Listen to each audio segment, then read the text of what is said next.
Okay, something about you that I think is very cool is that you have a song on ESPN. Thank you. And I don't want to put this in your head if it's not there, Nope, but have you ever thought about how that would be the one thing that you could haunt, like, every ex or every person, like, you could ever talk to or whatever, because ESPN is so big, they can't get away from you. That's funny. Actually, I'm in my first relationship, so I never even Got had it. any exes.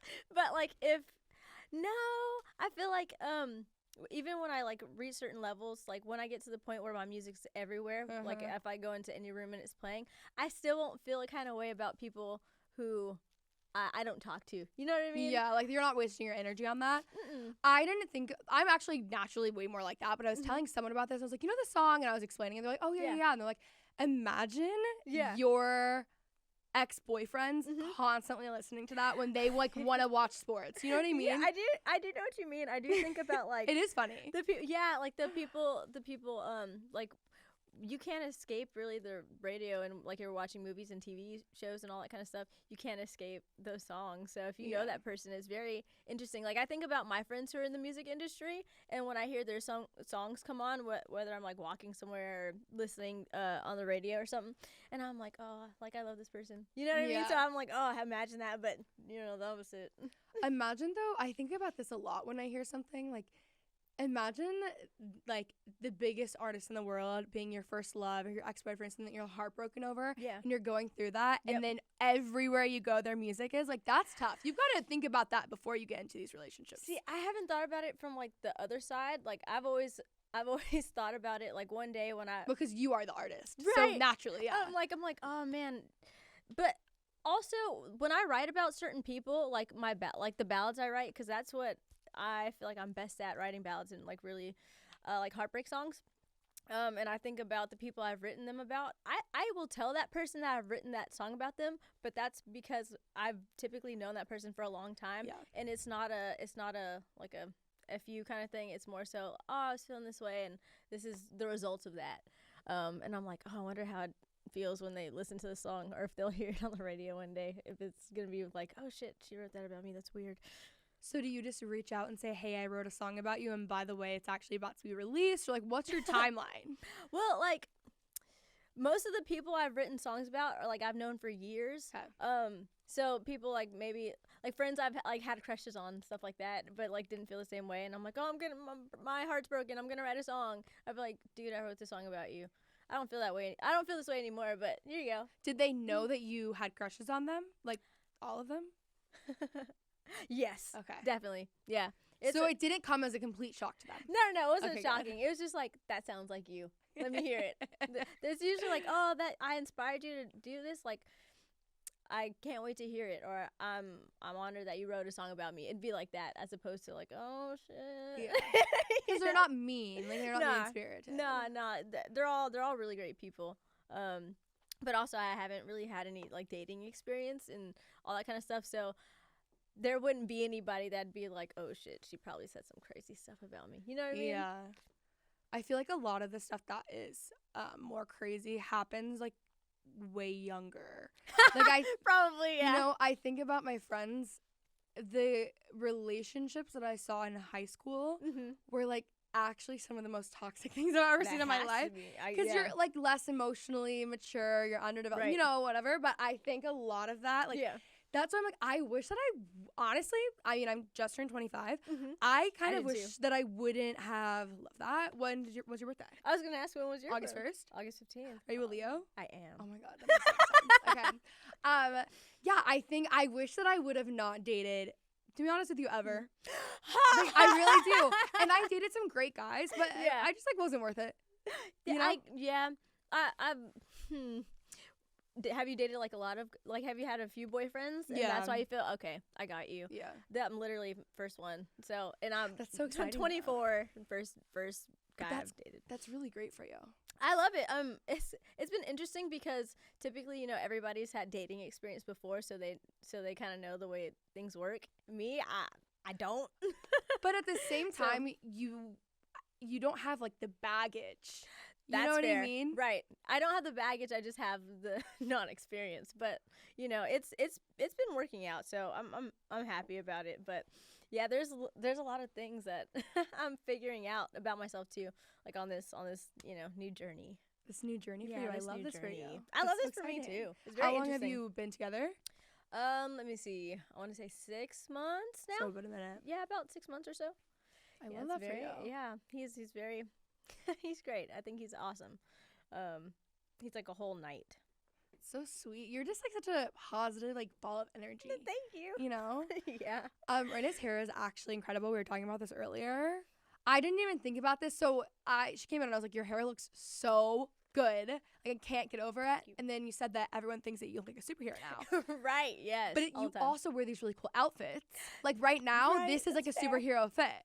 You know what? That makes sense. I'm such a nerd and I love like and I love watching like superheroes, supervillains, and I love their style, and I'm like, "Oh, I want that outfit." So I started getting outfits that are like similar. So I'm like, "Okay, it makes sense." So people are like, "Oh, you look like you're going to go avenge something." I'm like, "Yeah. I feel that. I like it. It's on brand." Yeah, I love it. Okay, take us back to your childhood. Mm-hmm. Where did you grow up? Well, you were born in Alaska, right? I was born in Alaska. That is so random. It's my parents are military. Yeah, so it makes sense, but it's like it's a cool place to be from. Yeah. No, I literally like know no one who's from Alaska. I know, that's typically the answer I get when people are like, "Where are you from?" And I'm like, everywhere. They're like, "Where's your hometown?" I'm like, I don't know if I necessarily have one. But yeah, I was in Alaska until I was 4 years old. I don't remember a lot. I just kind of remember, basically snow sledding a little bit and it being very, very cold. Other than that, though, I don't have a lot of memories of being in Alaska. And then we moved to Alabama for a few years. That's where my mom's family's from. And then we moved to California. Got it. So, yeah, it's been a few very different states. How did that affect you as a child? I think very positively, actually, because I'm very comfortable being in any setting, any environment. Yeah, very adaptable. I don't want to say any environment because I'm sure there's environments I haven't been in, so I wouldn't know. But so far I've been able to acclimate to different settings. So I feel like it taught me to be adaptable, like you said. Mm-hmm. Right. Wait. So where are you from? You were saying earlier. Yeah. Texas. So I am from Texas. I moved to Texas when I was 2, and then we moved around throughout Texas a ton. Yeah. And then I was probably like 9 when we moved to like what I say like my hometown is, and then even then I was like switching schools and stuff. Yeah. But when I say we moved a lot, like we were moving all around, and then we were moving throughout my town a ton because my parents got divorced, moved, remarried, you moved a ton. Yeah. And then I moved to LA from 17 to 22, and then I moved to Dallas. That's like the perfect time. Yeah, right. I'm like, me too. Yeah, so I was like, there we go. And then I moved to Dallas at 23, and I'm 25 now. So. Okay, got you. Yeah, I was in LA specifically. I think 19 and 22 also, 21 or 22. But we must have been there at the same time. Then. Probably. Where did you go? Where did I go out or where did I live? Both. So I actually, depending on the time, like I first moved there, I was 17. Yeah. So everyone, like we lived, like my roommates were going to FedEm, so we like lived downtown. Yeah. And then I like was dating guys at USC, so like I basically went to USC. Like there were times where people thought I was like literally a student there. Yeah. And then I like I was just working all the time and I stopped going out for a while. But I lived downtown. I lived in Studio City. Okay, got you. I didn't spend a lot of time in Studio City. I lived at 1600 Vine. Okay, it was like right on Vine Street. Yes. For like 3.5 years, I want to say. Where literally everyone also from Vine lived. Yes, they did. It was so interesting. All the social media people that live there. That was an experience. I didn't really go out, so I didn't go to like bars and clubs. I actually don't think I went to my first bar until I went to Nashville, if I'm not mistaken. I go out all the time now, don't get me wrong, but I didn't go out much when I lived in LA. Yeah, it was a lot. I was like, it's a different beast. It's not my thing it's not my thing either. Like my friends would go and they'd be like, "You want to go?" I'm like, I'm gonna stay home and I'm gonna write some songs. Yeah. But in general, though, like I keep to myself anyway, and that's not my environment. Like if somebody brings me to a party, I'll probably be on the wall, like where the wall is. What is your social life like in Nashville? in terms of like having friends and stuff, and like and like what do you like to do for fun? Do I have friends? You're like, well, actually, next question. No, I've made like a great group of friends here that I enjoy spending time with whenever we can go out, because they're also artists, so it's always like trying to align our schedules. I actually didn't start going out like to bars or like clubs or anything until my boyfriend, like I had probably been to like a handful of bars, and I met him here at the Nashville airport. So wait, you guys met at the airport? We met at the airport. That's literally like the start of a YA book. I know. Wait, so how did you meet at the airport? Basically we were in like the security, it was like 5 a.m. because I don't know why it was so early, such an early flight. I was going to California, and I got in line behind him. It was a super long security line, and then he just started talking to me. And I remember thinking, why is this gorgeous man talking to me? I look crazy right now. Naturally. I looked so wild that day. And he was going to California too, and it was cool because we actually found out that our families live in Fresno, which is a super small town in California that almost no one knows about. And after talking and stuff, we went to California like separately, and then when I came back here, I was like, hey, I want to hang out. Let's do something. And so we went to a bar in 12 South, and then went a few bars after that. And then I kind of got to know like what it's like to go out and like party and experience that lifestyle. So like was it 24? Was it your idea to go to the bar, or was it his idea to go? No. Okay. So when you're like, oh my God, I don't do this, like, were you nervous? I wasn't nervous. I was just like, I'm very like structured. Like I'm not a very spontaneous person. I'm exactly the same way. And I like, he's the exact opposite. Yeah. He's super spontaneous. So it started out as like, hey, let's go to Jenny's Ice Cream. And then he was like, hey, there's a bar next door. You want to go? And I was like, why not? Sure. Let's live a little. Yeah, let's go try it. And that led to like other bars and karaoke and a whole bunch of stuff. But yeah, I feel like that actually kind of opened up my world to new things, because I didn't have that experience before. I didn't do those kind of things. Yeah. It's actually nice though. I am I love going out, but I have to like know that I'm gonna go out. I don't like I'm very routine. I'm structured. I have my, and I want someone who's spontaneous because I'm not spontaneous. Right, I'm like, this is what I'm doing. That's it. Like, there's just no way.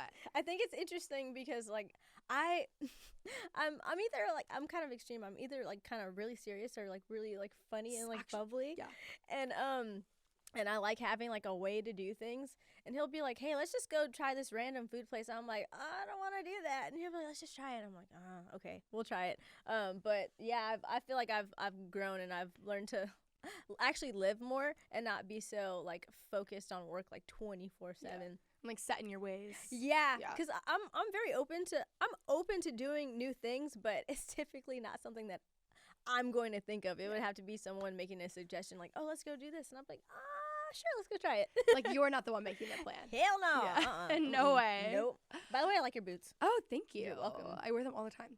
Okay, so back to growing up. You move around a ton. I did. When we lived in California, I went to 3 different high schools, and I lived in, I want to say like maybe 4 or 5 different cities. Wow. So. Yeah, it was interesting. I also wrestled in high school, which people think is very so cool. Different. Yeah, thank you. And so I actually joined like 3 different wrestling teams because of the different schools. But yeah, we moved a lot.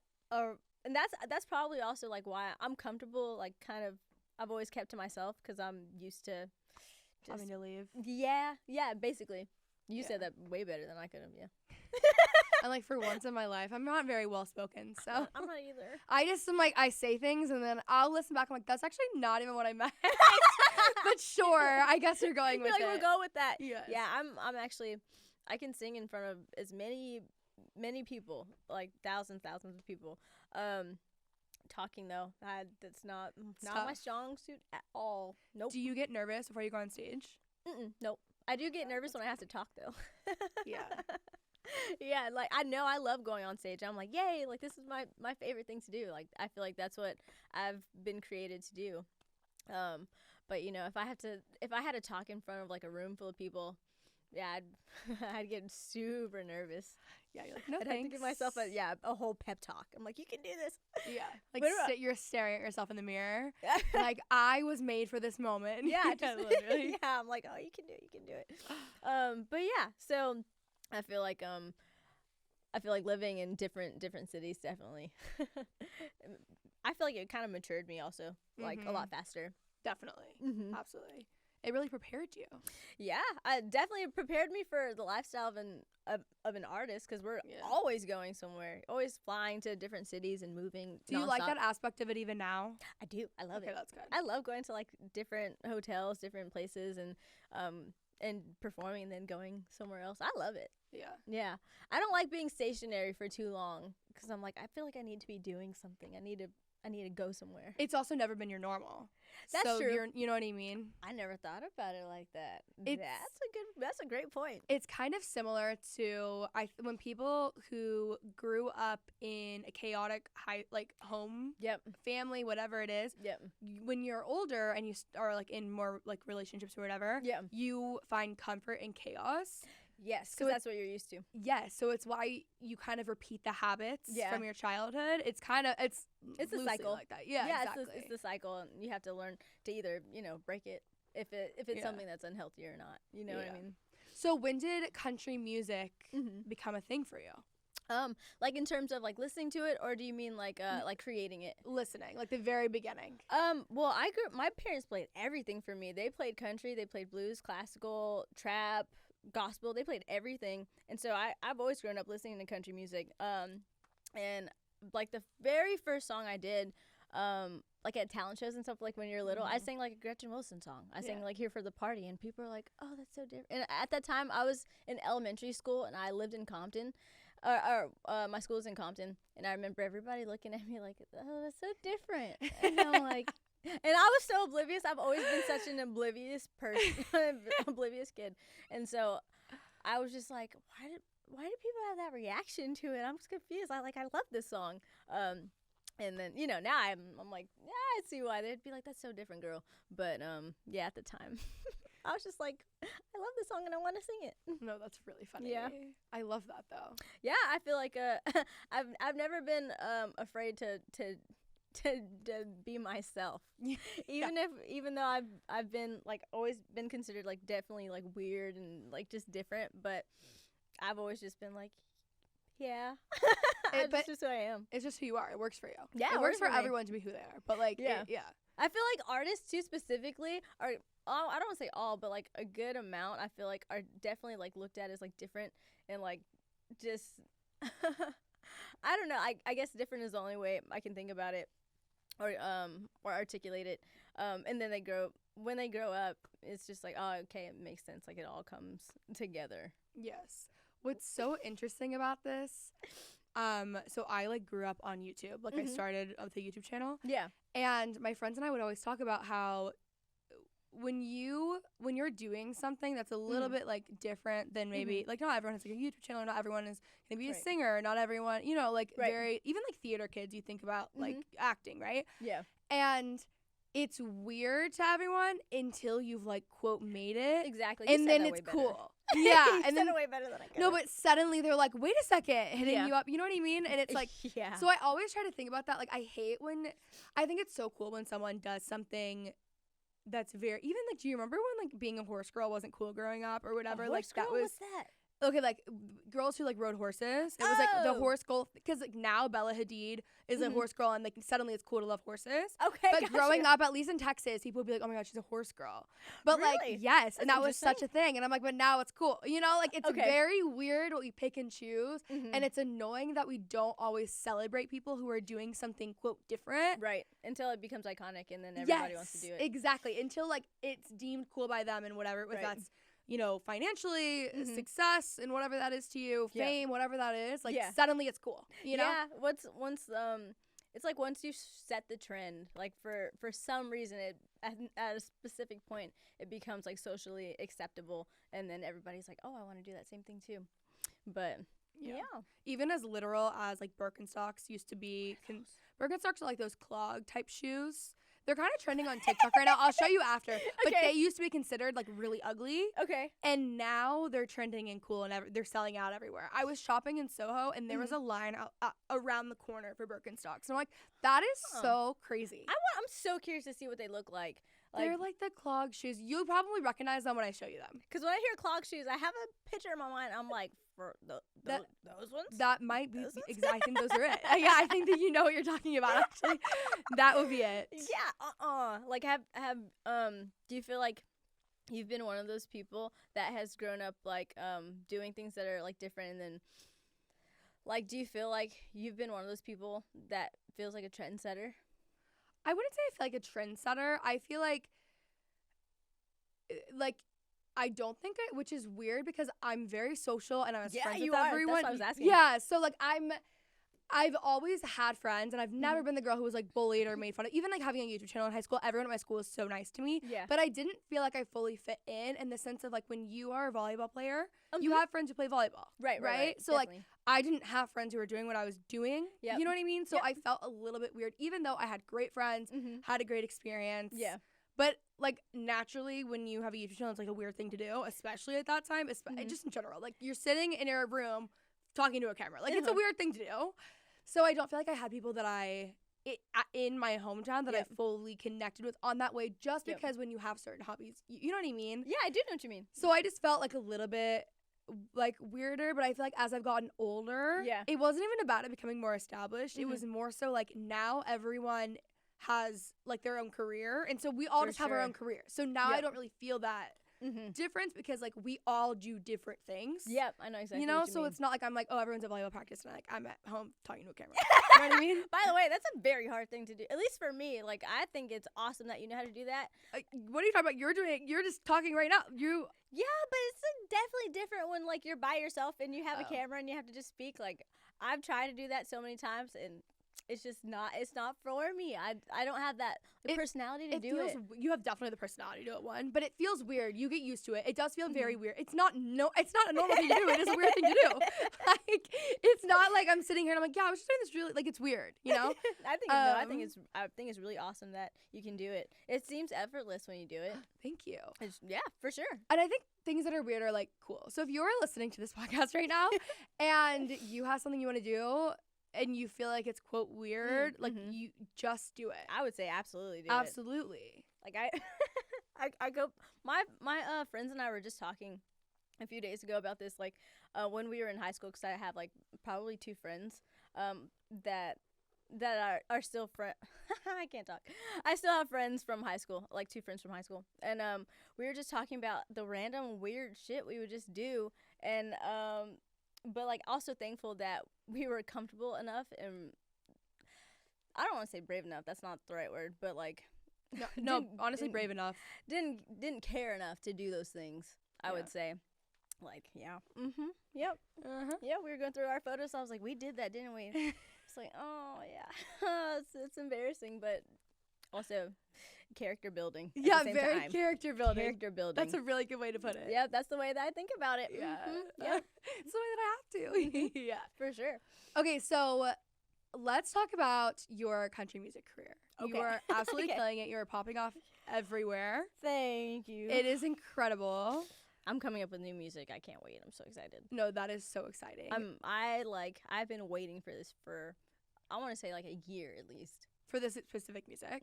Yep. Takes forever. See, I'm so impatient. Like that would, besides my lack of musical ability, that would be the thing that would set me over. No, it does. It does. Like I've had like many temper tantrums by myself. I'm like, oh, I just want to release the song already. But I'm like, okay, wait, we have to have a plan. There has to be a plan of action. So like just wait a little bit, make sure everything's strategic, and then make sure it happens smoothly. But it's my first time doing an album, and that's definitely the difference. Doing a single is just like kind of, I don't want to say quick and easy, but it's like, I mean, it's literally it's like 1/12 of it too. Yeah, you know, like literally. Yeah, actually. And so building a project, building like the story you want to tell is a lot more. It takes so much more. And I'm super extra. Like I want to do the most. I'm always the person that wants to do the most. So that also adds time to it, because I'm like, I want to do a photo shoot for every song. It's like, really, Reyna? I'm like, yes. So that just, puts more and more time to really going the extra mile. Yep. Yeah. But I'm like, I want to do it. I see it. It's going to take a lot more work, but at the end of the day, I'm going to be happy that I've done it and I've accomplished it. So we just going to have to do it and get it done. It pays off in the long run. Yeah, it's going to work. I feel like it's definitely going to work out. I want to do something that's like actually iconic and that will like live on after me, and that takes like a lot of intentionality. At least I feel in my head it does. So I try to make sure that every like photo shoot, every song, everything is super intentional. Yeah. Well, you definitely are doing that. Thank you. I feel like it. It's been like I think it's been like a year probably since I released a song. I want to say. And then I'm actually getting to do like my first like official music video and doing all the planning for that. So that's so exciting. Yeah, it really is. Like when you actually, during it's not always exciting for me, because I'm like, gotta do this. But seeing it after and seeing like the creation, project, come to life, that's the exciting part for me. When did you notice things starting to take off? Definitely when Carrie Underwood posted a video of me singing one of her songs. That is so cool. Yeah, and she was amazing for giving me like her platform. And so from there, and then having other country artists like support me and get behind me, and then doing the Charlie Pride special with Luke Combs, then touring with Reba, and all those things, it just gradually started getting better, leveling up. How did Carrie Underwood find your song or the cover? You know what? Because of Mickey Guyton, definitely. Because Mickey posted it first, and then because they know each other, I think Carrie probably saw it on Mickey's page and then put it on her page, and then so crazy. It was, and I mean, that's the power of social media. Like the reason I got on the Reba tour was because I did a cover of Fancy, and then when I posted on TikTok, she loved it, and then she was like, I'm gonna add her on the tour. That's so crazy. That's wild. Like the power of like one video, or Yeah. And I feel like those are the hardest things to do for me. Like social media and me are like, I don't get it at all. I feel like you kill it on social media. Thank you. I like you really kill it. Thank you. I don't know. Like I don't like taking photos. Yeah. And so I'm like, damn, I gotta do this like every day. I'm like, but it's also a part of the job, so it's something I've had to like get accustomed to, basically. I feel like you've done such a good job on like TikTok and stuff specifically. Thank you. I appreciate it. It's also how people. I think that's probably how I found you. Honestly, is TikTok. Yeah, TikTok. Like I found everyone on TikTok these days. I don't even Google anymore. I search on TikTok. I actually heard that the other day, that people don't Google. Yeah. They go on TikTok or Instagram, and I was like, what? It's crazy. That's wild to me. I found myself doing it in the past month. I'm like, I really don't Google things. I just go to TikTok. Isn't that wild? That's crazy. I know. Google's like my best friend. Okay, so I need to start TikToking more. Like going, like researching on TikTok. Yes, it actually gives you, because you get videos, you get more. It's a better way to do it. Yeah. No more Google. I'm just kidding. I'm like, Google literally owns YouTube. It's my career. Love Google. I really do. But I do it, like, for instance, of like things that I wanted to do this week in Nashville. I searched it on TikTok because then I could see more.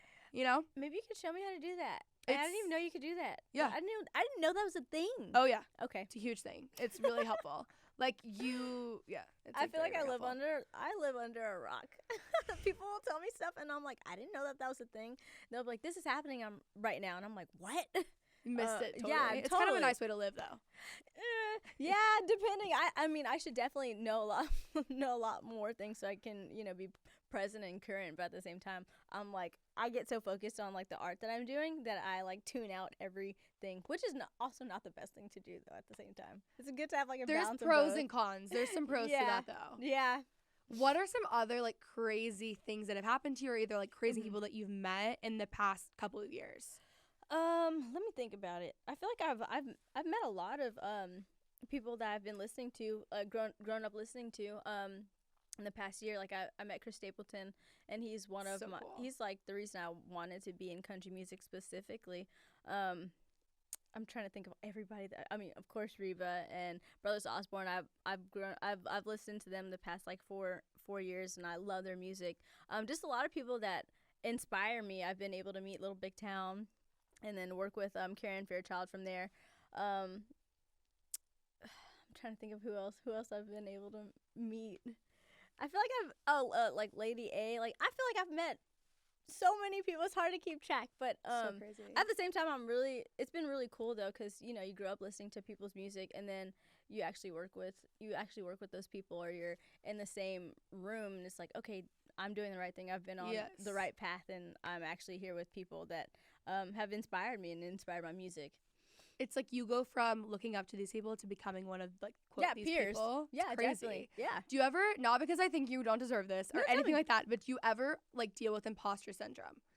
Because like, you really are popping off. Like, sometimes I feel like people would just be, like, intimidated to be around these people. Not at all. Okay, so how do you not deal with imposter syndrome? I hope this doesn't sound egotistical, but it's because I feel like I'm meant to be there. Like, I've always, like, since I was younger, I've always wanted to make history. I've always wanted to, like, have a career that, like, that inspires other people, and I've always wanted to be a legend. So when I'm in the room with these different artists and people I look up to, I'm like, good, I should be, because if I'm not, then I'm not doing something right. No, I love that. There are moments, like, when I can, like, doubt my ability and doubt, like, if I love something that if I doubt, like, maybe the kind of sound that I'm producing in terms of which way it's leaning towards. But in terms of, like, being around other people in the music industry, I don't feel intimidated. I'm like, yeah, I'm supposed to be here. Where does that confidence come from? That's a great question. You know what? I honestly don't know. I have to say maybe it's from, like, my parents, like, building me up and always encouraging me and inspiring me, and always like, just being there for me and telling me how talented that they think I am, and surrounding myself with that kind of energy. Because it's very weird, because outside of music, I'm not the most confident person. But in terms of, like, my artistry, I've always been, like, pretty confident. I've always believed in myself. But I don't know. I don't know where that comes from. I think parents make a lot of sense. Yeah, I mean, that has to, and probably just, like, growing up and people saying, like, oh, like, you sound great, and being, like, encouraging and being like, oh, you're gonna be a superstar one day. Like, hearing that through the course of my life, I'm assuming has to be the thing that's, like, giving me confidence. Because outside of that, I've never really had a lot of confidence. So it's a very weird thing, very weird balance. That's so interesting to have so much to have it in one area and not the other. Yeah, especially with music, because music is so vulnerable. I feel like, I think about that, like, people can say there's certain things that I would take a lot more offense to, and I feel like if I was a singer and those were songs I was putting out, like, that is like your heart. Yes, it's such a labor of love. Like, that is like the ultimate confidence to be able to do that. That's, you know what, that's fair. Like, I've always wanted to, like touch people with my music, and like, I love, like, Adele, and I love Chris Stapleton, Christina Aguilera, Beyonce. Like, they've always made me, like, feel, and I want to make people feel. And so on one hand, I always do have this, like, little doubt of, like, oh, well, people actually like this song. Like, it might be total trash and I just don't know it. But at the same time, if it's just, like, one person that can connect to the song and can inspire them to do what they love, or inspire them in any way, then I'm like, okay, I've done my job. Like, it is kind of, it can be a little scary to show people, like, your music and be like, oh my gosh, I hope they don't think it's trash, because this is my whole heart right here. But you don't know until you put it out there, and then you'll find out. And it's also subjective. Like, that's the thing. You have to have, like, you have to be really tough in the music industry, because definitely that's just how it goes. Everybody's not going to like what you do. And then there will be some people who do, or a lot of people who do. How do you deal with negative backlash? Let me think. In terms of, like, my songs, like, if somebody doesn't like my song or something. If someone decides they don't like you, or they don't like your song, hate comments on TikTok, just anything negative. I've always been a person that internalizes things, but at the same time, what I've told myself, like, because I honestly hadn't experienced, like, a lot of negativity. There's been, like, maybe one or two instances where I've seen things on TikTok, and I'm like, that's new. Okay. So I have to adjust to getting, like, negativity. But I think about, like, people who, like, I love Beyonce. She's my idol. And there's people who don't like her. And I think that's just crazy to me. So I'm like, there's people who don't like Beyonce. And There's just people lack who don't like, taste. yeah. I'm like, there's people who don't like Beyonce. There's going to be people who don't like me. Yeah. It is what it is. And you just have to go with it. And I just try not to internalize it the best that I can. It depends. I think it also kind of depends on what kind of hate it is. If it's something that's like about my music, then I'm like, okay, they just didn't like it. It is what it is. If it's something that's more like personally attacking me, like my appearance or my character. Well, if it's like my appearance, like my hair, like my face, like I don't really care about that. But it's just, you have to. It's a part of life. I've just learned that it is what it is. Like. You can't change it. You just have to go with it. Like, oh, I remember what I was going to say. I signed up for this. I want to be a famous artist. And with that comes people talking shit. I just have to accept it. Like, it is what it is. So when I do get certain comments, I'm like, hey, this is the industry I decided to be in. You kind of knew up front. Yeah, for sure. So you obviously have very big dreams and goals, which I love definitely. that in a person. Thank you. Are you someone who, like, some people like prayer, some people like manifesting, some people like affirmations, people make 5-year plans? Like, how do you go about it? What is your process of almost like willing your life into existence and like a not woo-woo way necessarily, but like, you know what I mean? Like, I do know what you mean. Unless that's your way that you do it. Like, how do you approach things, Yeah. No, I definitely, like, I pray, I will speak things into existence, but like at the end of the day I like just work really hard. That's what it is for me. It's like taking the opportunities when they come my way and just working hard. Like that's what it's always been for me. Like, I've never had like a 5-year plan, although I will have like a plan, like an album release plan. I'm like, I need this to happen, this and this to happen. But in terms of like plans, if people will ask me like, where do you see yourself in like 5 or 10 years? I'm like, performing at the Super Bowl, like that. Like, I will have Grammys. That's that's a part of the plan. But I've never had like a specific like structure to those like to the 5 or 10 year plan. I'm actually like kind of an anti 5-year plan. And I think this might come from the fact that I'm like in the digital age. Okay. So social media is changing so much. Not that my entire career is social, a lot of it is, but like things just change so much in life. I feel like when you're too focused on like a 5-year plan, it can get a little bit muddy. But I love the way that you do it of like, and I also love the confidence that it's, and there is, I know you said like, oh, I don't want to sound egotistical. I don't think it sounds egotistical at all. I think it's incredibly important, and also to be able to say that with confidence, and then also like act like you are living your life in the way that it's already, those things are already happening, you know? I got you. Yeah. And I actually wanted to ask you, what's something that like you love the most? Like, what is your dream job? What would make you happy? Honestly, like what I'm doing now. Yeah. Yeah, I think. So I like am YouTube, podcasting, hosting, but it's like I don't even want to go to TV because this is doing better than TV, you know, like digital age. Got you. Yeah. So it's like that isn't really like something, but I would do like I love country music, so I would love to like host more in country. Okay.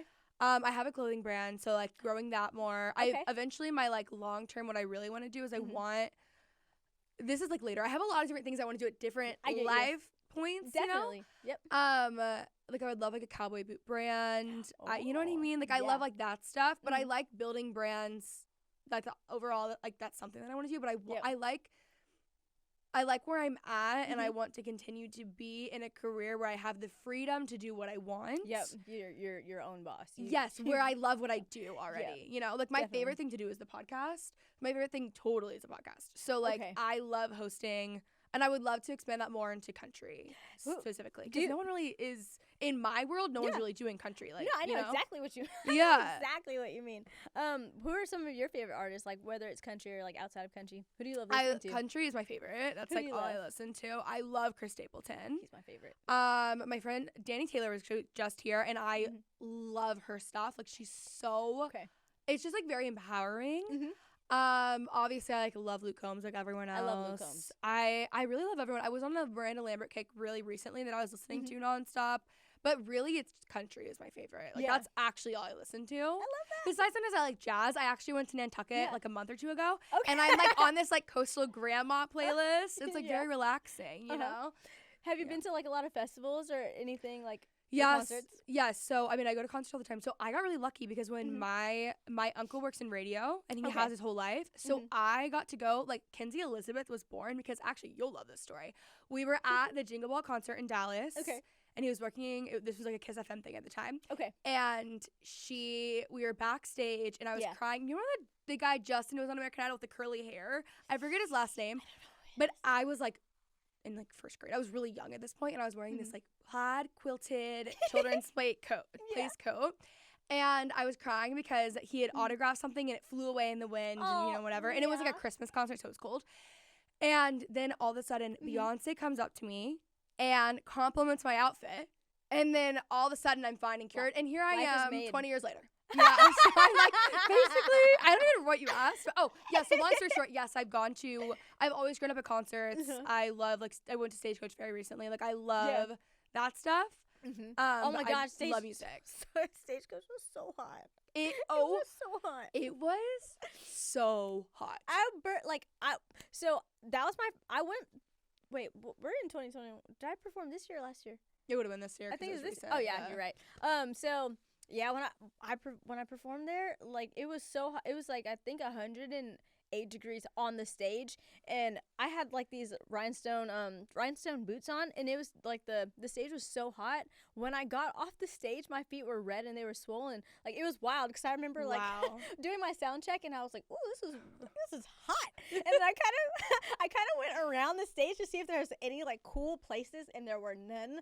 And that was like I think a 35-minute set. That whole time I was just burning. It was so freaking hot. That is horrible. I get sick every time I go to either like Coachella or Stagecoach. I'm a Stagecoach girl through and through. All the dust and stuff. The dust. Oh my gosh. I thought I was like maybe having a weird hangover, but I was like, I didn't drink enough. Oh, and dehydration. And then like it happens to me every time I go there. And I always forget, by the way. It's so crazy because it's happened multiple times.